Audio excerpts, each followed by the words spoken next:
बोलो भारत माता की। कांग्रेस ಪಕ್ಷಕ್ಕೆ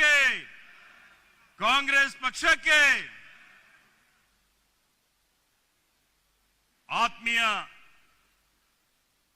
ಬಂಧುಗಳೇ, ಇವತ್ತಿನ ಈ ಒಂದು ಐತಿಹಾಸಿಕವಾದಂತಹ ಒಂದು ಕಾರ್ಯಕ್ರಮ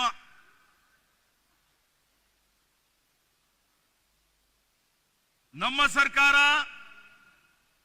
ಅಧಿಕಾರಕ್ಕೆ ಬಂದು 2 ವರ್ಷಗಳು ಪೂರೈಸ್ತಾ ಇದ್ದೇವೆ. ಈ 2 ವರ್ಷಗಳ ಸಾಧನೆ ಸಮಾವೇಶ, ಇದರ ನಿಮಿತ್ತ ಸುಮಾರು 1 ಲಕ್ಷ ಬಡವರಿಗೆ, ಬುಡಕಟ್ಟು ಸಮುದಾಯದವರಿಗೆ, ಪರಿಶಿಷ್ಟ ಪರಿಶಿಷ್ಟ ಪಂಗಡ ಅವರೆಲ್ಲರಿಗೆ ಏನು ದಶಕಗಳಿಂದ ಅವರು ಕಾಯ್ತಾ ಇದ್ರು, ಅವರ ನಿವೇಶನಗಳ ಹಕ್ಕುಪತ್ರ ವಿತರಣೆ ಮಾಡುವಂತ ಈ ಒಂದು ಕಾರ್ಯಕ್ರಮ. ಈ ಕಾರ್ಯಕ್ರಮದಲ್ಲಿ ಈಗಾಗಲೇ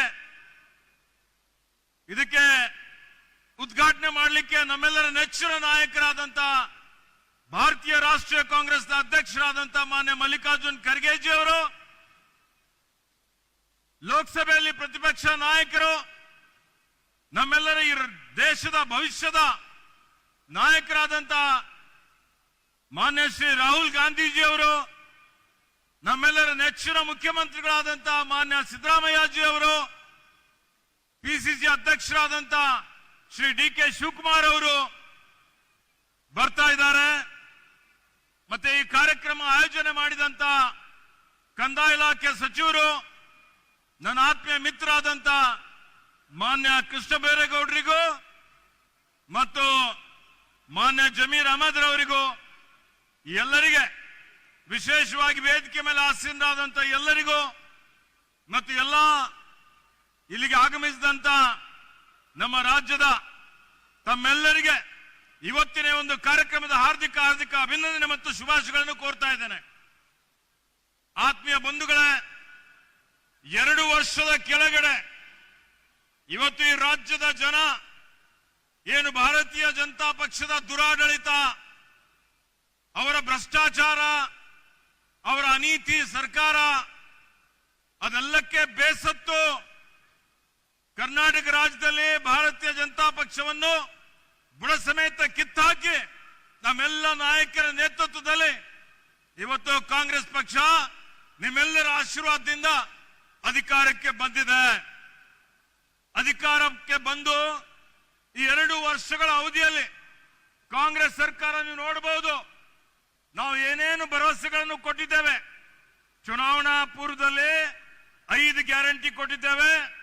5 ಗ್ಯಾರಂಟಿಗಳನ್ನು ಯಶಸ್ವಿಯಾಗಿ ಅನುಷ್ಠಾನ ಮಾಡಿದಂಥದ್ದು ಶ್ರೇಯಸ್ಸು ಯಾರಿಗಾದರೂ ಸಲ್ಲದ್ರೆ ಅದು ಕಾಂಗ್ರೆಸ್ ಸರ್ಕಾರಕ್ಕೆ, ಸಿದ್ದರಾಮಯ್ಯನವರ ಸರ್ಕಾರಕ್ಕೆ ಅಂತ ಬಹಳ ಹೆಮ್ಮೆಯಿಂದ ಹೇಳಿಕೆ ಬಯಸ್ತಾ ಇದ್ದೇನೆ.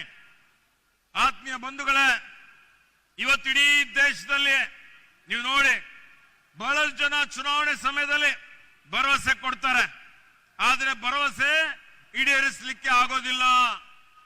ಇವತ್ತು ನುಡಿದಂತೆ ನಡೆದಂಥದ್ದು, ನಡೆದಂತೆ ನುಡಿಯುವ ಏಕೈಕ ಸರ್ಕಾರ ಯಾವುದಾದ್ರೂ ಈ ದೇಶದಲ್ಲಿ ಇದ್ರೆ ಅದು ಕಾಂಗ್ರೆಸ್ ಸರ್ಕಾರ, ನಮ್ಮ ಸರ್ಕಾರ ಅಂತೇಳಿ ನಾನು ಬಹಳ ಹೆಮ್ಮೆಯಿಂದ ಹೇಳಿಕೆ ಬಯಸ್ತಾ ಇದ್ದೀನಿ. ಆತ್ಮೀಯ ಬಂಧುಗಳೇ, ಇವತ್ತು ನಾವೆಲ್ಲ ಹೊಸಪೇಟದಲ್ಲಿ ಸೇರಿದ್ದೇವೆ. ಒಂದೊಂದು ಮಾತು 5 ಗ್ಯಾರಂಟಿ ಅಷ್ಟೇ ಅಲ್ಲ, ಈ 5 ಗ್ಯಾರಂಟಿಗಳ ಜೊತೆಯಲ್ಲಿ ನಾವು ಏನೇನು ಹೇಳಿದ್ದೇವೆ, ಕಲ್ಯಾಣ ಕರ್ನಾಟಕ ಅಭಿವೃದ್ಧಿ ಮಂಡಳಿ ಇವತ್ತು ಈ ಭಾಗದಲ್ಲಿ ವಿಶೇಷವಾಗಿ ನಮ್ಮೆಲ್ಲರ ನಾಯಕರಾದಂತ ಮಲ್ಲಿಕಾರ್ಜುನ್ ಖರ್ಗೆಜಿ ಅವರು, ದಿವಂಗತ ಧರಮ್ ಸಿಂಗ್ ಜಿ ಅವರು ಏನ್ ಸಂವಿಧಾನ ಅನುಚ್ಛೇದ 371ರಲ್ಲಿ ತಿದ್ದುಪಡಿ ತಂದು ಇವತ್ತೇನು ನಮ್ಗೆ ವಿಶೇಷ ಸ್ಥಾನಮಾನ ಕೊಟ್ಟಿದ್ದಿತ್ತು, ಅದನ್ನು ಮಾನ್ಯ ಸಿದ್ದರಾಮಯ್ಯಜಿ ಅವರು 2013ರಿಂದ ಅನುಷ್ಠಾನಕ್ಕೆ ತಂದಿದ್ದಾರೆ. ಚುನಾವಣೆ ಪೂರ್ವದಲ್ಲಿ 2 ವರ್ಷಗಳ ಕೆಳಗಡೆ ನಾನೇ ಕಾರ್ಯಾಧ್ಯಕ್ಷನಾಗಿದ್ದೆ. ನಾನು ಕಾರ್ಯಾಧ್ಯಕ್ಷನಾಗಿದ್ದಂತಹ ಸಂದರ್ಭದಲ್ಲಿ ನಾನು, ಶಣ್ ಪ್ರಕಾಶ್, ಪ್ರಿಯಾಂಕ್ ಖರ್ಗೆ ನಾವೆಲ್ಲ ಸೇರಿ ಕಲ್ಯಾಣ ಕರ್ನಾಟಕಕ್ಕೆ ಒಂದು ವೇಳೆ ಕಾಂಗ್ರೆಸ್ ಸರ್ಕಾರ ಮರಳಿ ಅಧಿಕಾರಕ್ಕೆ ಬಂದರೆ ನಾವು 5,000 ಕೋಟಿ ಅನುದಾನದಲ್ಲಿ ಮೀಸಲಿಡ್ತೀವಿ ಅಂತ ಹೇಳಿದ್ದೇವೆ. ಕೊಟ್ಟ ಮಾತಿನಂತೆ ಕಲ್ಯಾಣ ಕರ್ನಾಟಕದ 42 ಕ್ಷೇತ್ರಗಳಲ್ಲಿ ಅಭಿವೃದ್ಧಿ ಮಾಡಲಿಕ್ಕೆ ಮಾನ್ಯ ಮುಖ್ಯಮಂತ್ರಿಗಳು 5,000 ಕೋಟಿ ರೂಪಾಯಿ ಅನುದಾನ ಮೀಸಲಿಕ್ಕಿದ್ದಾರೆ. ಈಗ 5,000 ಕೋಟಿಯ ಕ್ರಿಯಾಯೋಜನೆ ಮಾಡಿ ಅದನ್ನು ಅನುಷ್ಠಾನ ಮಾಡುವಂತ ಕೆಲಸ ನಾವು ಮಾಡ್ತಾ ಇದ್ದೀವಿ ಅಂತ ಹೇಳಿ ಬಹಳ ಹೆಮ್ಮೆಯಿಂದ ಹೇಳಿಕೆ ಬಯಸ್ತಾ ಇದ್ದೀನಿ. ಇದು ಯಾಕೆ ಹೇಳ್ತಾ ಇದ್ದೀನಿ ಅಂತ ಹೇಳಿದ್ರೆ, ನಮ್ಮ ವಿರೋಧಿಗಳು ಭಾರತೀಯ ಜನತಾ ಪಕ್ಷದವರು ಹೇಳಿದ್ರು, ಒಂದು ವೇಳೆ ಕೊಟ್ಟ ಗ್ಯಾರಂಟಿಗಳೇನಿದೆ ಸುಳ್ಳು ಹೇಳ್ತಾ ಇದ್ದಾರೆ, ಇವು ಗ್ಯಾರಂಟಿ ಅನುಷ್ಠಾನ ಆದರೆ ಇವತ್ತು ಸರ್ಕಾರ ದಿವಾಳಿ ಆಗ್ತದೆ. ದಿವಾಳಿ ಆಯ್ತಾ? ಏನು ಆಗಿಲ್ಲ. ಇವತ್ತು 5,000 ಕೋಟಿ ರೂಪಾಯಿ ಅಭಿವೃದ್ಧಿಗೆ ಪ್ರತಿ ವರ್ಷ ಕೊಡ್ತಾ ಇದ್ದೇವೆ. ಇತರ ಅಭಿವೃದ್ಧಿ ಕಾರ್ಯಗಳು ಸಹಿತ ನಡೀತಾ ಇದ್ದಾವೆ. ಇವತ್ತೀಗ ನೋಡಿ, ಯಾರೂ ಮಾಡದ ರೀತಿಯಲ್ಲಿ ಇಡೀ ಇತಿಹಾಸದಲ್ಲೇ ನ ಭೂತೋ ನ ಭವಿಷ್ಯತೋ ಅನ್ನುವಂತ ರೀತಿಯಲ್ಲಿ ಹಿಂದೆ ನಮ್ಮ ಸರ್ಕಾರ ಇದ್ದಾಗ ಏನು ಇವತ್ತು ತಾಂಡಗಳಿದ್ದು, ಹಟ್ಟಿಗಳಿದ್ದು, ಅವಕ್ಕೆಲ್ಲ ಯಾವುದೇ ಹಕ್ಕುಪತ್ರಗಳಿದ್ದಿಲ್ಲ. ಅಂತವರೆಲ್ಲರಿಗೆ ಸುಮಾರು 3,500 ಹಟ್ಟಿಗಳ ಸಮೀಕ್ಷೆ ಮಾಡಿ ಅರ್ಹರಿದ್ದವರು ಎಲ್ಲರಿಗೆ ಗುರುತಿಸಿ 1 ಲಕ್ಷಕ್ಕಿಂತಲೂ ಹೆಚ್ಚಿನ ಒಂದು ಜನರಿಗೆ ಇವತ್ತು ಅವರ ಭವಿಷ್ಯ ನಿರ್ಮಾಣ ಮಾಡಲಿಕ್ಕೆ ಅವ್ರದೇ ಆದಂತ ಒಂದು ಡಿಜಿಟಲ್ ಖಾತೆ ಕೊಟ್ಟು ಅದಕ್ಕೆ ಈ ಸ್ವತ್ತು ಮಾಡುವಂತ ಕೆಲಸ ಯಾರಾದ್ರೂ ಮಾಡಿದ್ರೆ ಅದು ಕಾಂಗ್ರೆಸ್ ಸರ್ಕಾರ ಮಾಡಿದೆ, ನಮ್ಮ ಸರ್ಕಾರ ಮಾಡಿದೆ ಅಂತ ಹೇಳಿ ಬಹಳ ಹೆಮ್ಮೆಯಿಂದ ನಾನು ಹೇಳಿಕೆ ಬಯಸ್ತಾ ಇದ್ದೀನಿ. ಅದಕ್ಕೆ ಆತ್ಮೀಯ ಬಂಧುಗಳೇ, ಇವತ್ತು ನೋಡಿ, ನಮ್ಮ ವಿರೋಧಿಗಳು ಭಾರತೀಯ ಜನತಾ ಪಕ್ಷ ಕೇಂದ್ರ ಸರ್ಕಾರದಲ್ಲಿ ಇವರು ಅಧಿಕಾರಕ್ಕೆ ಬಂದು ಸುಮಾರು 11 ವರ್ಷಗಳು ಕಳೆದಿದ್ದಾವೆ. ಇವರು ಅಧಿಕಾರಕ್ಕೆ ಬರೋಕ್ಕಿಂತ ಪೂರ್ವದಲ್ಲಿ ಬರೀ ಸುಳ್ಳು, ಬರೀ ಮೋಸ, ಬರೀ ವಂಚನೆ. ಇವತ್ತು ಅಚ್ಚೇ ದಿನ ಆएंगे ಅಂತ ಹೇಳಿದ್ರು. क्या अच्छे दिन आए क्या? कुछ नहीं, पुराने दिन ही फिर वापस लौटाओ बोल के हमारे लोग बोल रहे हैं. पूरा इडी देशದ ಜನ ಅವ್ರು ಹೇಳಿದ್ರು, ನಾವು ಅಧಿಕಾರಕ್ಕೆ ಬಂದ್ರೆ ಇವತ್ತು ಪೆಟ್ರೋಲ್ 30-40 ರೂಪಾಯಿ ಕೊಡ್ತೀವಿ, ಡೀಸೆಲ್ 30 ರೂಪಾಯಿ ಕೊಡ್ತೀವಿ, ಅಡಿಗೆ ಅನಿಲ್ ಸಿಲಿಂಡರ್ 200 ರೂಪಾಯಿ ಕೊಡ್ತೀವಿ. ಕೊಟ್ರ? ಕೊಡೋದಂತೂ ಅತ್ತೆ ಹೋಯ್ತು. ಇವತ್ತೇನು UPA ಸರ್ಕಾರ ಇದ್ದಾಗ ಅಡಿಗೆ ಅನಿಲ್ ಸಿಲಿಂಡರ್ಗೆ ಏನು 200 ರೂಪಾಯಿ ಸಬ್ಸಿಡಿ ಕೊಡ್ತಾ ಇದ್ರು.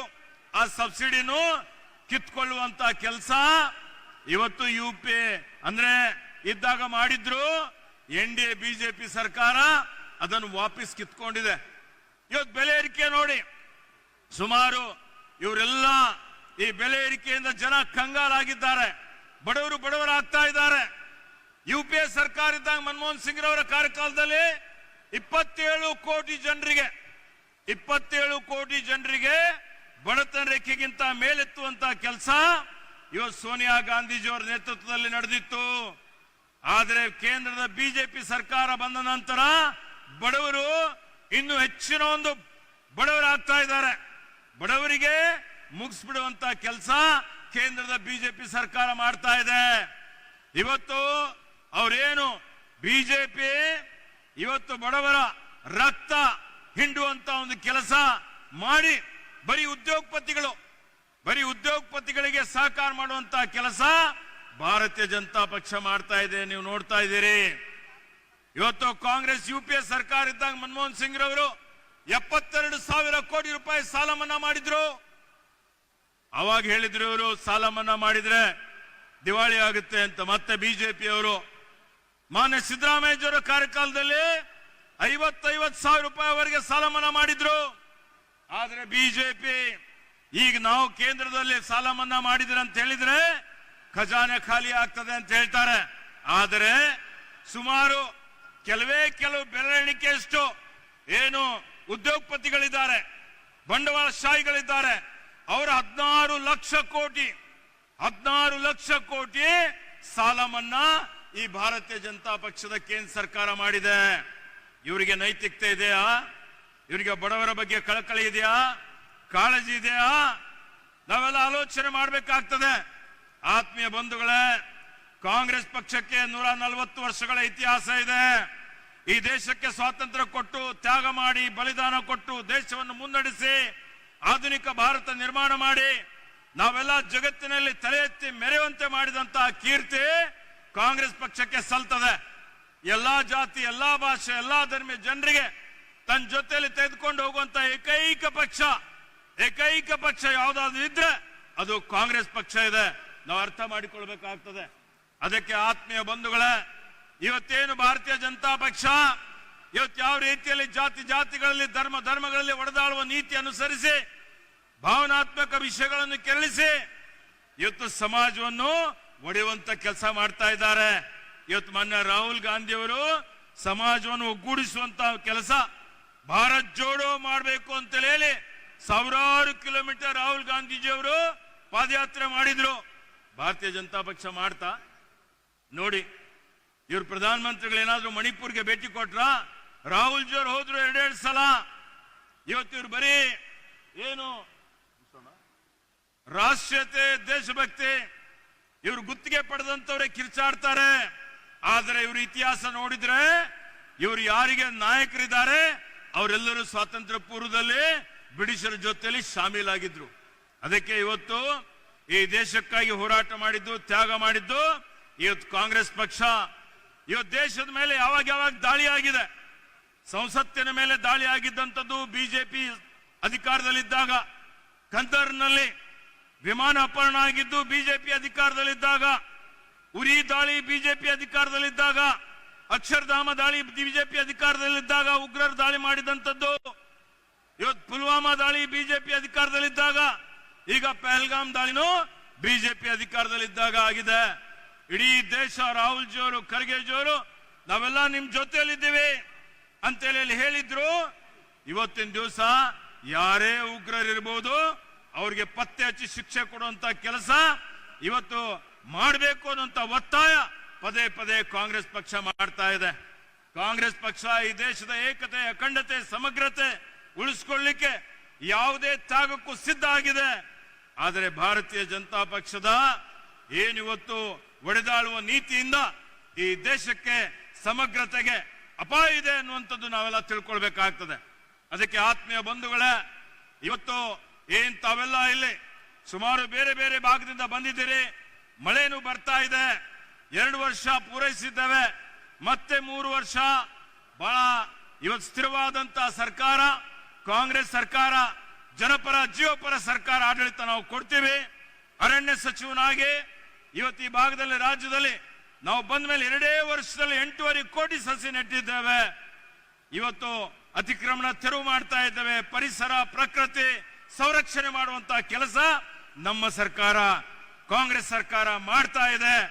ಈ ರಾಜ್ಯದ ಭವಿಷ್ಯ ಸುರಕ್ಷಿತವಾಗಿ ಇಕ್ಕಲಿಕ್ಕೆ, ಮುಂದಿನ ಪೀಳಿಗೆ ಭವಿಷ್ಯ ಇವತ್ತು ಸುರಕ್ಷಿತವಾಗಿ ಇರಲಿಕ್ಕೆ ನಾವೆಲ್ಲರೂ ಕಟಿಬದ್ಧರಾಗಿದ್ದೇವೆ. ಮತ್ತೆ ಇವತ್ತು ಕಾಂಗ್ರೆಸ್ ಪಕ್ಷ ಕೇಂದ್ರದಲ್ಲೂ ಇವತ್ತು ಖರ್ಗೆಜಿಯವರ, ರಾಹುಲ್ ಜಿಯವರ ನೇತೃತ್ವದಲ್ಲಿ ಪುಡಿದೇಳುತ್ತದೆ. ಭಾರತೀಯ ಜನತಾ ಪಕ್ಷ ಇವತ್ತು ಮುಂದಿನ ದಿನಮಾನಗಳಲ್ಲಿ ಈ ದೇಶದ ಜನನೇ ಅವರಿಗೆ ಬುಡ ಸಮೇತ ಕಿತ್ತಾಕಿ ಮತ್ತೆ ಕಾಂಗ್ರೆಸ್ಗೆ ಅಧಿಕಾರಕ್ಕೆ ತರ್ತಾರೆ. ಆ ಒಂದು ಸಂಕಲ್ಪ ಇಟ್ಕೊಂಡು ಇವತ್ತು ನಿಮ್ಮೆಲ್ಲರಿಗೆ ಮತ್ತೊಮ್ಮೆ ನನ್ನ ಪರವಾಗಿ ಸ್ವಾಗತವನ್ನು ಬಯಸಿ ನಿಮ್ಮೆಲ್ಲರಿಗೆ ಅಭಿನಂದಿಸಿ ನನ್ನ 2 ಮಾತು ಮುಗಿಸ್ತೇನೆ. ಜೈ ಹಿಂದ್, ಜೈ ಕರ್ನಾಟಕ, ಜೈ ಕಾಂಗ್ರೆಸ್.